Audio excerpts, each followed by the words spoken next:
Good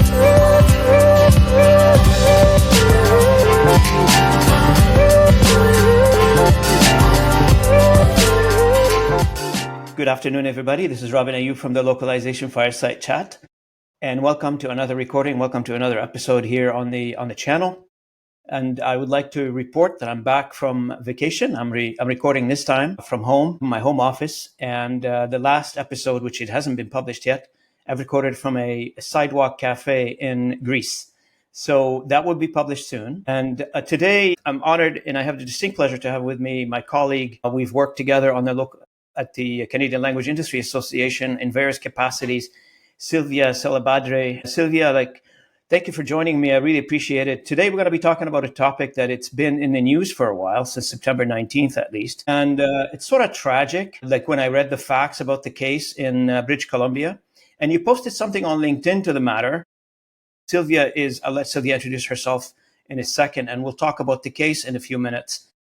We're going to be talking about a case where miscommunication led to a tragic event, and what could have happened, what should have happened, and how do we prevent it from happening in the future. We'll dive into the detail in a second. Silvia, welcome to the channel. Always good to have you with me. And thanks for taking the time on this important topic. If you don't mind, for those who don't know you, and I know you're a returning podcast guest on this channel, but some new audience, probably members that don't know you, if you don't mind introducing yourself for a few minutes. Absolutely. Thank you so much for having me as a guest again on your podcast. I'm truly honored. And I think it's very important that we're discussing this very important topic. And as far as myself, so I'm Silvia Salabarde. I am the president of the Society of Translators here in British Columbia. And I also am the chair of the Board of Examiners on a national level in Canada for CITIC. And I had the honor to be able to put out a statement on behalf of STIBC regarding this very tragic case where, unfortunately, lack of interpretation or lack of language resources was a factor in a tragic outcome. Absolutely. Silvia, again, thanks for joining me to discuss this matter. So let's go through some of key facts just to tell the audience exactly what we're talking about. So in Surrey, BC, that's a town not far away from Vancouver. Absolutely. The Surrey RCMP, that's the Royal Canadian Mounted Police for the international audience of this channel, and responded to a disturbance call at home in Surrey, BC. The event occurred early in the morning hours on September 19th. This is publicly available information, by the way. I scanned the web for some of those highlights. And according to the Independent Investigation Office report, the woman involved in the case, her name is Vanessa, had locked herself in a room with a toddler and was reported holding a weapon, an object near the child. After about over 30 minutes, the police issued commands, things like drop the knife, drop the weapon, drop the scissor. Fatal shots were fired around 5:30 a.m., and the RCMP claimed that the daughter was not physically injured. The toddler apparently was not physically injured, but the individual has passed, was shot. Yeah. Support workers report that Vanessa has been living in a shelter with her child for 2 months amid those allegations of abuse. So she must have had some sort of an abusive relationship, and she ended up in a shelter.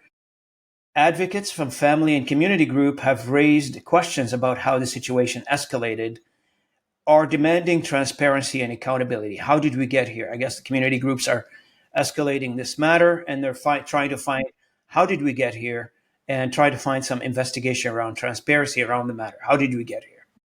And there are still a few things that are not clear in the case, according to what's available on the news, specifically reporting from Global News, whether Vanessa had indeed a weapon and what kind. That's still under investigation if she ever had a weapon.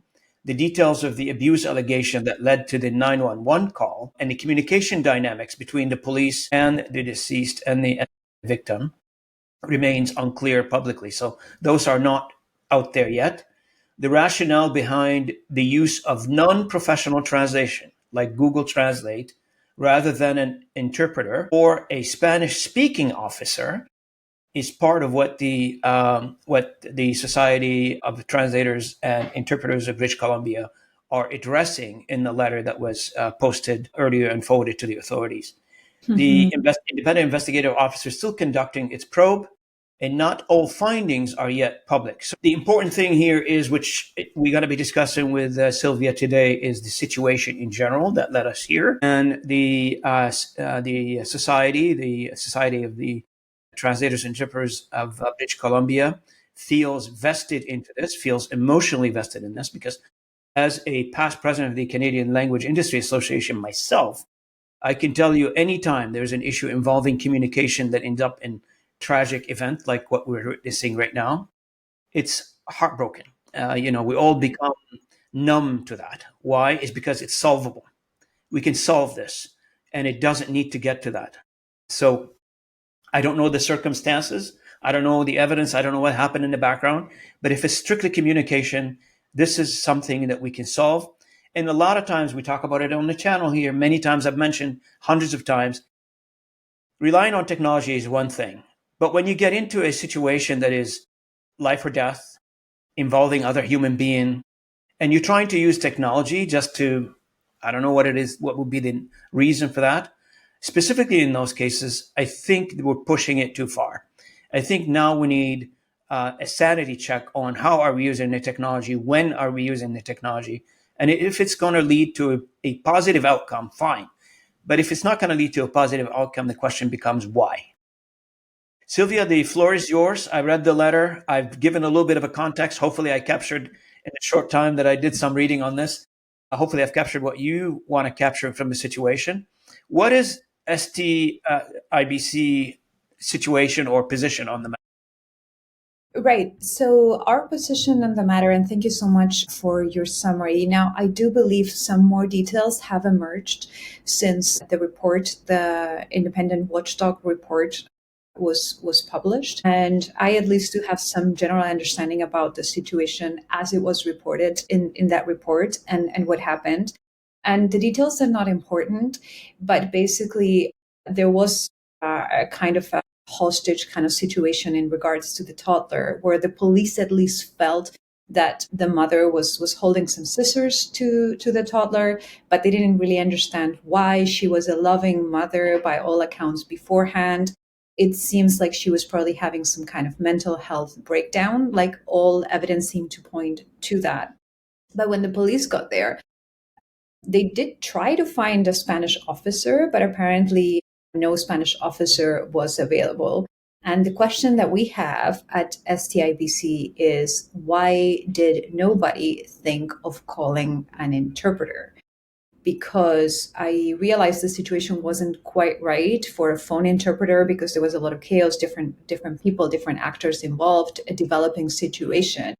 But having been an interpreter myself for many years, I honestly feel like there is a chance that the outcome could have been different. And it breaks my heart to think about that, because I've gone into so many situations and suddenly, let's say this person's having a mental health breakdown, they're living through their own little sort of like nightmare, and the police is not establishing any kind of conversation with this person that can be like, what can we do for you? What do you need? What are you thinking about? This conversation is not established. It's like drop the weapon, drop the scissors through Google Translate, through a machine, to a person who's having a mental health breakdown. This probably adds to the sort of like the surreal quality of it all. And my point earlier was, when you go into a situation as a human interpreter, and often people are having a hard time for whatever reason, it's court, it's medical, it's whatever, you can immediately see the energy in the room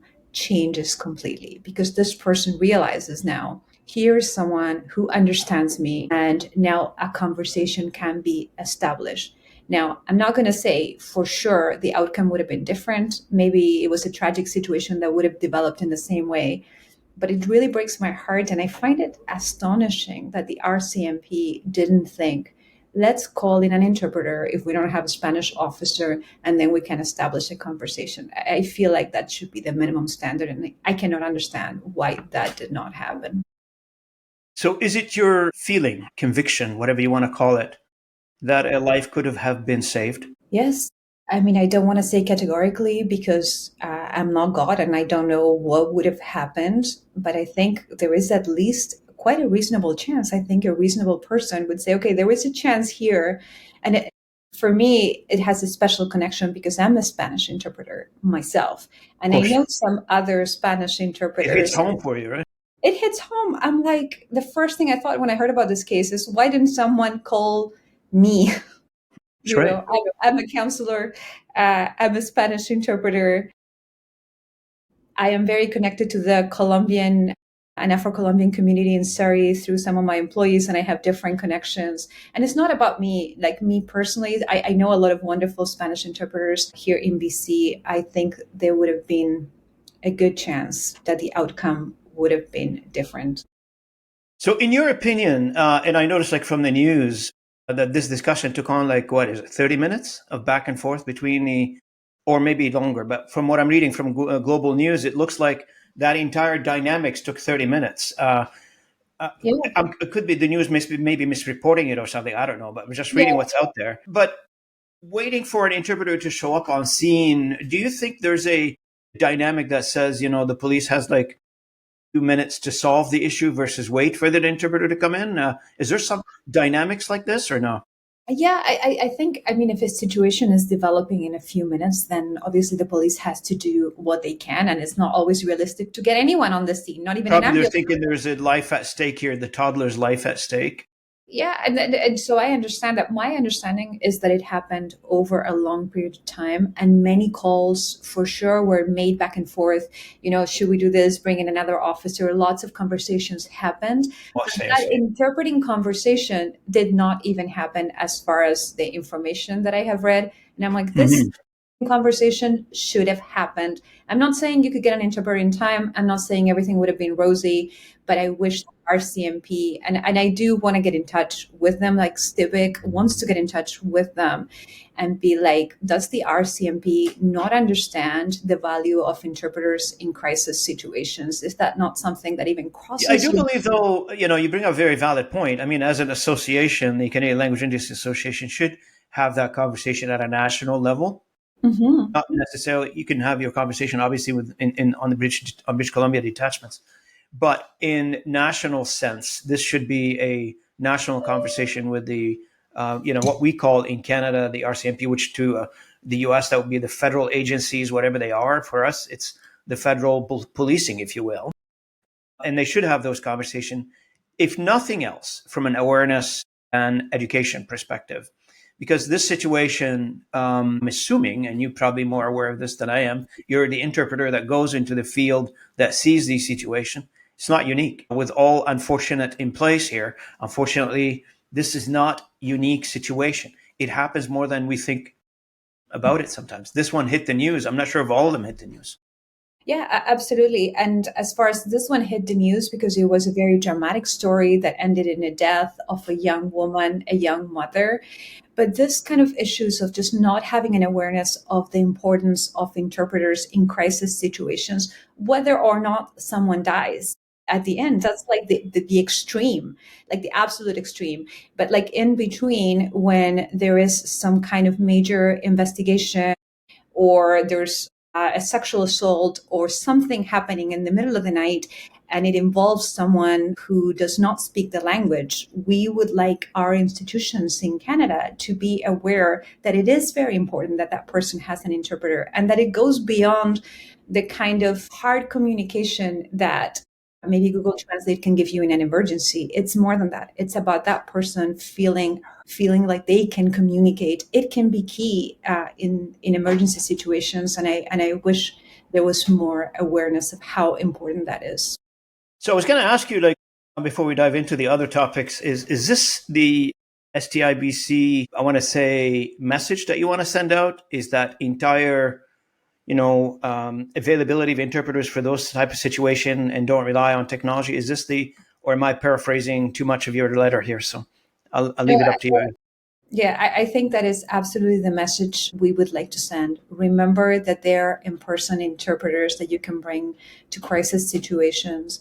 And please remember that it is very important that they're there. It's not an afterthought. It's not a nice to have if we have all the time in the world. It can really make a difference, as in this case, perhaps between life and death.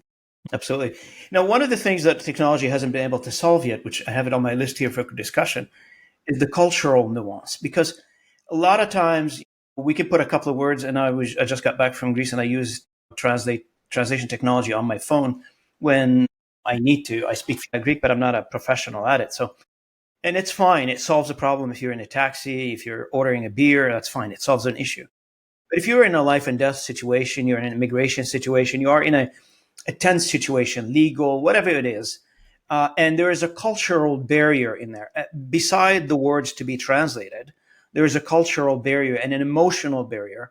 And I don't know if, straight translation from a technology can capture what the other person is saying or feeling or what's going on the other side. This is really, really hits home because a lot of times, I speak Arabic and I speak a few other languages. So I get involved in these things and I, either show up at a hospital or something. Somebody asked me to translate for somebody and I do it. And you can feel like when you're in between, how do you explain pain? How do you explain not just the pain, the emotional aspect attached to a pain?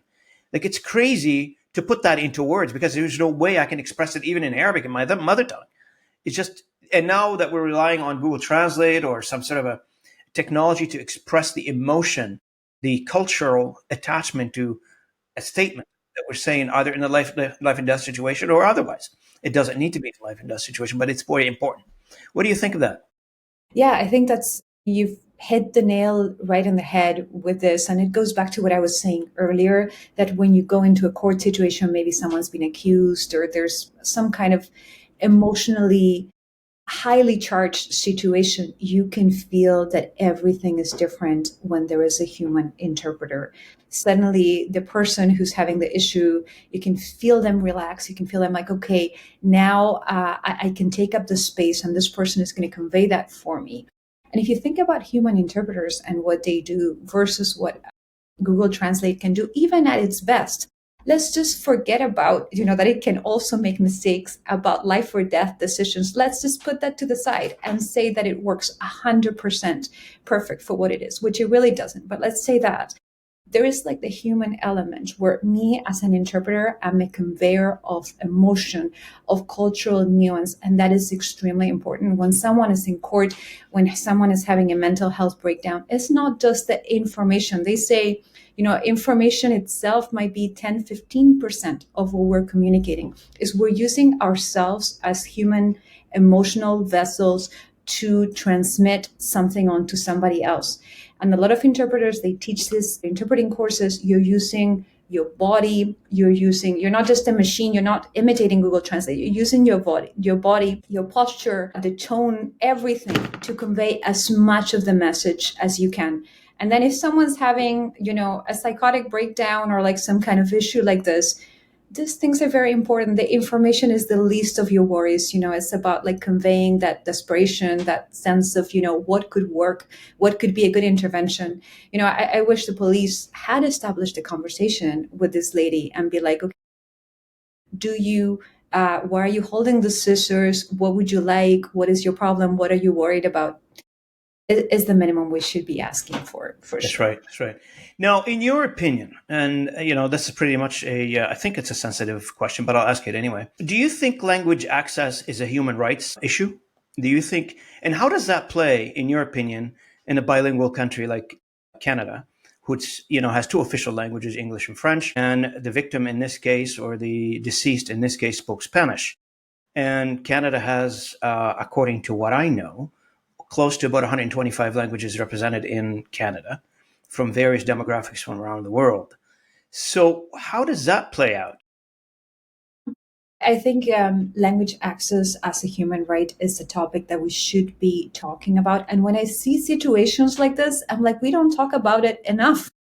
It should be a human rights issue. I mean, the reason I bring it up, because I feel strongly about it. Like, yeah, you need, as a human rights, you need like equality, you need food and shelter, you need other things.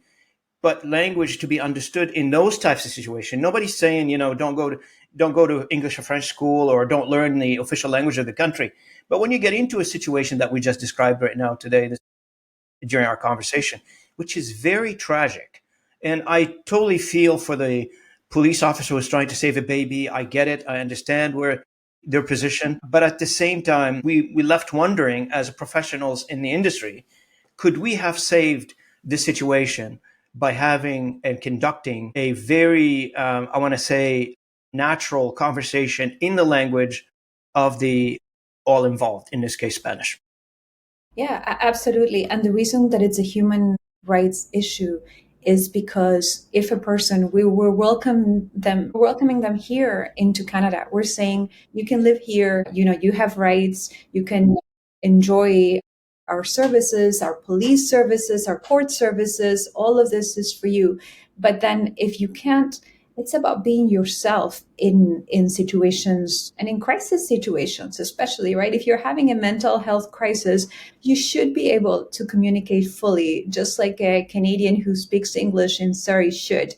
The fact that there is an additional barrier and that barrier can make the difference between life or death, because I truly believe if they had established a conversation with this woman, something could have been achieved. So this person, supposedly they enjoy the same rights as everyone else, but because there is this language access issue, in practice, they don't.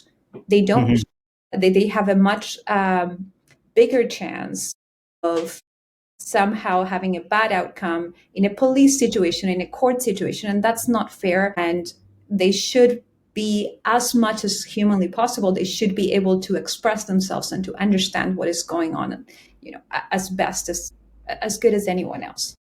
So in your opinion, like, what is the feedback you're receiving locally in the community of interpreters, or locally in the community where you are in Vancouver, about the impact of this tragedy on the society from a value? How do they value linguistic inclusion? Do they see linguistic inclusion better now? I mean, in this case, are they pushing for linguistic inclusion, or they're saying, hey, learn English or French, or we're not going to be able to communicate with you? I'm sorry.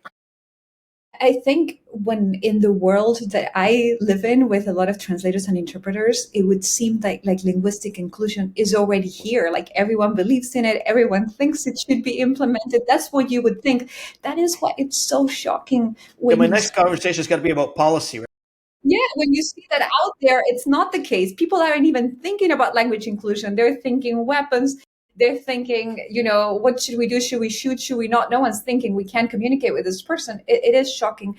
And in terms of the response to our press release at STIBC and everything else, the response from the community of translators and interpreters has been amazing. Like the post has pretty much gone viral. Like everyone's resharing. Everyone feels, how could they not think of bringing in an interpreter in person to a situation like this?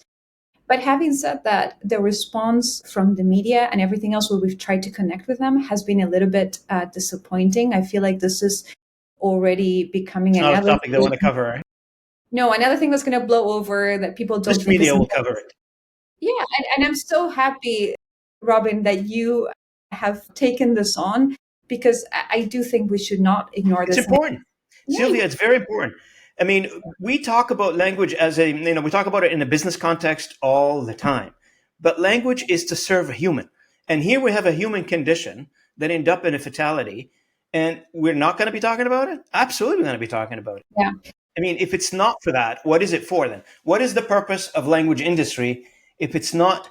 I mean, it should be the most basic things is save a life, either in a medical interpretation field or in a legal field or in a situation like we just described this morning. Those should be the most basic stuff that we should be using as a raison d'etre for this particular industry, right? So, but when we talk about the industry in general, we talk about how to save money, how to accelerate it, how to make it better, more efficient, introduce technology to it, which I'm going to ask a question. I'm not imagining in a situation where the police, for instance, reach out to his iPhone or cell phone of some sort, look up Google Translate, and then communicate with that individual based on how do they transfer? I mean, I'm assuming there's like a 10, 20 meters between them and the victim and the deceased. How are they communicating? I am guessing that they were using voice recognition, because you can use Google Translate with voice and then it will play out. A lot of people use that on holiday. It is a very good use of it. Like you said, when you're on holiday and you want to order a beer, and if you get something else, that's fine too. Yes. But it's not good for it is absurd. I mean, it is better than nothing. Yes. Like if you have 1 minute, it's better than nothing. But it's absurd to deal with a person who's having a serious mental health crisis and who's holding a weapon to a baby. Then it just becomes absolutely I shake my head because humanity is not a mathematical formula. Uh, And to compute human emotion and put them and encapsulate them into a software, to me, and I know we're advancing and I know technology is moving forward, and I talk about AI all the time and up to speed on it. I don't want anybody educating me on it. I think I can use a little bit of education here and then, but I think I'm up to speed on it. But the key point that I'm trying to flag here is the human emotion in general. It doesn't matter what it is. It's very hard to encapsulate it. Otherwise, it's been done a long time ago, and put it into a software and can it into a software. It's very hard to do that. And I'm not sure if we'll ever get there. We can do the mathematical things. We can use grammatical, we can use formulas, we can use a bunch of other things to calculate responses in different languages. But to absolutely convey the cultural and the human aspect of things, of languages, it's very, very hard because we need to know the exact history of every individual to do that. yeah. That's Well, very bad. That's very hard. absolutely. And for those of you who know me, you know that I'm a major proponent of AI in translation and interpreting. Absolutely. As far as it goes and where it serves people, I really Mm-hmm. liked what you said, when it makes sense. I think we have to keep, and I loved your comments because I think this common sense of when to use something and when not, and what makes sense. And absolutely, human emotion is a very complex thing. And to me, interpreters are actors. They're acting. I feel myself when I'm interpreting for someone that I'm taking on their emotions. I'm kind of processing them inside me, and I'm putting them back out there. And I think a lot of interpreters feel that way. Some people say they feel possessed when they're interpreting because they're sort of like, suddenly you feel angry because the person's angry that you're interpreting for, and you're doing that. And machines are nowhere near that level. And I don't know if they will ever be, but they're definitely not now. When you pass Google Translate and in a neutral voice, they convey the information, it can be very inadequate for many situations. And yes, let's use AI, but when it makes sense and not in situations where sort of that human heart, that human emotion is so crucial in situations like this one. I have so many questions on using AI by a police. I have so many questions about that. It's not even funny. That would be like a different, 2-hour podcast on this one because the security parameters around using that, it's very incredible. Like, I mean, are you allowed to jump on any technology? I thought, police and federal agents and whoever they are in security, they have a very restrictive methods of operation that you're not allowed to go outside the firewall, basically, the technology firewall. I'm not sure how they were able to use these types of technologies if they're not inside the network of whoever they work for. There's a huge security issues on this one. There's many other factors that get into this. But we talk about it on this channel quite often, and you've probably heard me saying this before, is if you take any process, not just language process, any process, marketing, legal, etc., people are rushing right now to introduce technologies to these types of processes, crazy rushing speed. Why? Is because they want to make sure that the cost is reduced, what we call efficiency, meaning I'm going to reduce the cost to bare minimum. And where we talk about introduce the AI in the right steps, sometimes in the being zealous to deploy fast, achieve the results fast, we are taking on steps that we're not supposed to put them on AI, but they're taking them and put them on AI. And I talk about AI now, and it's a general term, but could be any technology, to be honest with you. This is where we talk about careful deployment of AI. Careful deployment of AI. Where are you deploying it? Who are you deploying it with? What technology are you using? And continue evaluating, which brings me to my next topic here. In the letter, do you feel like there is a lack in the system? Like I'm talking about policy here. Immediate interpreters access to these, federal agents or federal police, whoever they are. Do you think there's a policy that dictates if you come into these types of situation, you should call a person, or if that doesn't exist, or exists but we ignored it because of the situation the way it is? Well, that's a very good question, and I don't know the full answer, but that's something where like STIBC really wants to get involved and get to the bottom of this. Is it just a lack of awareness of the need for interpreters? Because having read the report, it doesn't look like it was a priority for anybody or anything that people thought about. But then I was going to the next thing, like if they had thought we should get an interpreter, would they have known how to get an interpreter in person right away? Is there a policy that the RCMP uses? And the truth is, I don't know the answer to that, but I do know that there should be a policy that it should cross their minds. Number one, absolute basic. Number two, they should know where to go to get an in-person interpreter. I'm not saying that somebody gets a fine in the middle of the night and they speak Spanish and they should call an interpreter, come here in person, we have an emergency. But they knew this situation was like life or death. And there could be a lot of others where a lot is at stake. So they should know where to call an interpreter. And in fact, that very day when we were preparing the statement, the board of STIBC, we started writing to each other on the WhatsApp group that we have. And we were like, if this thing does not exist, if there isn't a list of interpreters that can be called 24 hours a day here in BC, we should start one as the society. And that's a commitment that we have made. We want to talk to the RCMP. We want to talk to the institutions. We want to understand from their perspective, who would they call? What would they do? And if the systems are not in place, we want to make sure that they are in place and that they understand where to go. Absolutely. Do you keep in touch with the public sector? Do you keep in touch with government in British Columbia? Yeah. We try to keep in touch with different members of the public sector. The challenge with the RCMP, which we are hoping to start a conversation with, is it's a national level institution. So sometimes they're a little bit harder. We are in conversation definitely with local institutions in BC, but it's a little bit harder when an institution is federal. But we are going to do it. We're going to start this conversation. As far as the media story goes, it might have blown over and be like last week's news, but we remember this and we want to make sure it doesn't happen again. Well, you know what? I want to suggest this, but I'm not sure if you'll take me up on this. I think you guys should have in British Columbia a provincial day of remembrance for this incident, and you should highlight it as what not to do in a situation like this. Use it as a learning experience provincially and maybe nationally. I don't know, but at least on a provincial level, have some sort of a memorial for this, or some sort of like something to remember it by. Because you mentioned earlier, like we talk about it, like news nowadays have like, what is it? Like they say 7-day cycle, not even 24-hour cycle. So, but there's a lot of learning in there and in this particular situation. And if that individual could have been saved or not saved, I don't know the circumstances. That's beyond me, and I will leave that to the experts. But in any case, I do believe that having and you believe as well, based on what we're talking about today, having a person, an interpreter, flesh and blood, they're representing the same community. They are from the same community. They speak the same language, and they come from the same background. Facilitating the conversation, the situation could have been a lot better. That's our belief. That's why we're in this business. Yeah. Nobody's going to change that. If having, like a lot of times we celebrate the day we were instituted or the day we were established as an association, 25-year anniversary. I think we should start celebrating our impact on humanity. And that's one opportunity. Either we do it on a Canadian Language Industry Association scale, or we do it on a provincial scale. I think somebody needs to remember the impact of our industry on a human, and here's what we're going to do with this, and here's what we're going to learn from. That sounds like an amazing idea. I would totally take you up on that.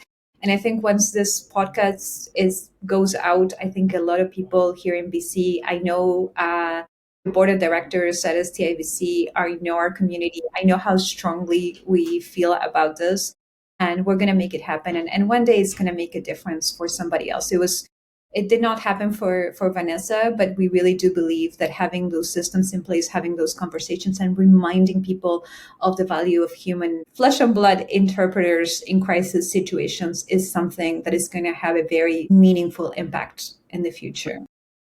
Now, what is your feeling on the collaboration between industry and government in general? I know we talked about a little bit about it, but in general, do you see budget constraints? Do you see I don't know if they even have a budget for these things. Do they have a budget for interpreters? Is there an element somewhere that says, yeah, you can buy interpreting services, or maybe not? I have no idea. Do you know any of that stuff? I know for sure, like for certain situations, like let's say court and some medical situations, yes, they do have a budget and they do have interpreters. But my personal feeling is that it's a little bit scattered. And I'm glad we have institutions like the Society of Translators and Interpreters of BC who can try to establish conversations. And I think the government institutions kind of left to their own devices, it is often easy for them to not prioritize interpreting and translation services just because they're not in that world. It's just something that it's easy to forget for whatever reason. So I think the connections could definitely be stronger. Yeah. And you know what? We talked a little bit about technology earlier, and we talked about it from an AI perspective, but there are different types of technology that gives, federal agencies or, people who are in contact with the community access to interpretation services live with the interpreter online, with, visually online, without actually having to have somebody book, travel, arrive, logistically handle all the situation. There are technology. Actually, we did a couple of podcasts. I posted them out. I'm not sure if you've seen them. One with LSA and their partners, Lingolet. I have a podcast there. I put it like 2 months ago now, July. So check it out. I feel like there are aspects of technology that we can use to make the service available, Absolutely. but still use a human, not necessarily, the operating system on the phone came with. And we don't know if that's going to be okay or not. We have no idea.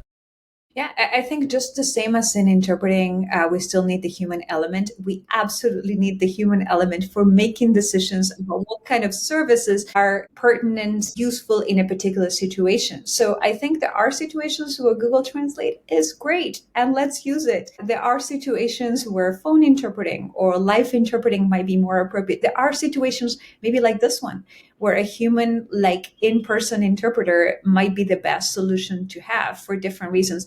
It's just a matter of, I know it's like common sense, but it's just a matter of having humans there making good decisions, using our judgment. We have all of these great tools available, and I think we should absolutely make the most of them. But at the end of the day, there's going to be someone also there with a good head on their shoulders who's like, what does this situation, this specific situation require? Yeah, 100%. And there's somebody that needs to evaluate where to apply these types of technology and where not to apply them, right? So obviously, we're all human. We all make mistakes. We all make errors. Nobody's foolproof immune from making mistakes. I get it. Having went through the case, went through the discussions of what should happen and did not happen when we think it should happen in the future. What do you think the listeners should take away from this tragedy? What do you think the takeaway for the listeners from the tragedy is? I think the most important lesson is language access is very important. It should be a human right, as we mentioned. It goes far beyond conveying the hard facts, the information, that it has an emotional, a personal, and a human dimension that cannot be forgotten. And it's just, it can make a big difference. It's not a nice kind of like politically correct thing to talk about inclusion that no one really cares about, but it's nice to talk about. No, there can be cases where it can make a difference between life and death. And I hope everyone who's listening remembers that. And if they are in the industry, which I'm sure a lot of your listeners are, please make sure you also communicate that to other people, the value of human interpreters and how they have not been completely replaced by AI, not at all. I know. I did a podcast on the notion that Silicon Valley says, we solved the language problem. Now what? That was the topic of the conversation. We had a good chuckles about that one. For other entities like individuals and organizations, in your opinion, how can they support interpreters access in their own environment? Like how do you figure like other individuals and organizations can support the interpreters to access their environment, to support them, to help them? So first thing is awareness. Like I hope having conversations like this will also somehow get to the ears of the right people, the institutions who can make decisions and who can bear this in mind. And then please reach out to the industry, reach out to the provincial societies. We are more than willing to help you understand where you need interpreters, to put the systems in place to make sure that they can be accessed in a way that makes sense, in a timely way, and that we have resilient systems that include the interpreting aspect for sure. I'm very happy to hear that the outcome from this, at least we have some sort of a silver lining that the toddler is safe. I'm very sorry to hear that the mother of the toddler is gone and no longer with us. Any final words for Vanessa Renteria Valencia's family or the interpreter community from your side? Yes, just my deepest condolences to this family. As I was telling you earlier, I am very connected to the Colombian community in Surrey, and I speak I'd be Spanish. surprised if you didn't know the family. I do actually know some people in the family. This is actually cutting very close to home for me. My condolences as well to the family and to you and to the community. Situation like this, hopefully it doesn't get repeated. Hopefully a lot of learning comes out of this. Hopefully we can correct a few items that should put us at a footing that is better in a future situation, similar future situation. And the Vanessa was a refugee or a refugee claimant here in Canada. So she was seeking protection. And I feel like Canada is a wonderful country. But in this particular case, I feel like there was a little bit of failure on the part of the systems to really protect her like we should have done. So let's hope, as you said, that we can do better in the future. Absolutely. Any final words or final thoughts? Sorry to bring you in on such a sad topic, but any final words? No, just like you said, I think we have to make our own silver lining out of this. And there are people in the future, things that haven't happened yet. And hopefully that will happen in a different way because we're having this conversation. So thank you very, very much for giving me this space. Absolutely. Sylvia, thank you so much for joining me. I really appreciate it. And to our audience, thank you so much for listening in to this particular episode. I hope you like and share this content.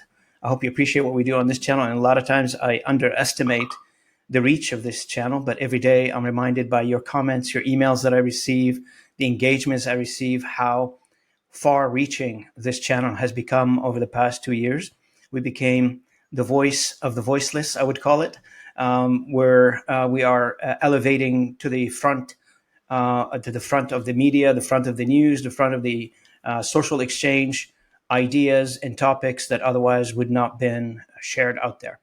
So I really appreciate the audience. I appreciate our special guest today, Silvia. And thank you so much, Silvia, for joining me. I will see you guys at the next episode. Thanks, Silvia, again. Thank you. Bye. Bye-bye.